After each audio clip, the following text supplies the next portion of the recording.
நீங்கள் சின்ன வயசாக இருந்தால் கூட இந்த தோசையை வந்து வாரத்தில் ஒரு நாளாச்சும் நீங்கள் சாப்பிடுங்க. அப்போ தான் ஃப்யூச்சரில் நமக்கு மூட்டு பிரச்சனை எதுவுமே இல்லாமல் இருக்கும்.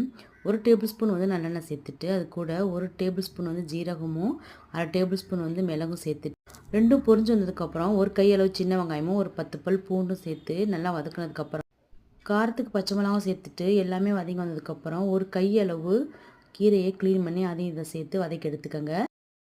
நல்லா வதங்கி ஆறி வந்ததுக்கப்புறம் நம்ம மிக்ஸி ஜாரில் சேர்த்து இந்த மாதிரி அரைச்சி எடுத்துக்கணும். அரைச்சிட்டு நம்ம எப்போவுமே தோசை ஊற்ற வச்சுருக்க மாவில் இதை மிக்ஸ் பண்ணிக்கிறலாம். நம்ம இதுக்காக ஸ்பெஷலாக ஒரு மாவுலாம் தயாரிக்க வேண்டியதில்லை.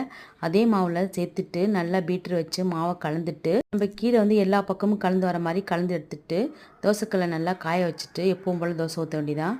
டேஸ்ட்டுக்கு வந்து 1 டேபிள் ஸ்பூன் நெய் மட்டும் சேர்த்து நீங்கள் நல்லா முருக சுட்டு எடுத்தீங்க அப்படின்னு சொன்னால் சூப்பரான முடக்கத்தான் தோசை வந்து ரெடி ஆயிரும். இது நீங்கள் சட்னி, சாம்பார் எல்லாத்துக்கூடையுமே நீங்கள் ரெடி பண்ணி கொடுக்கலாம்.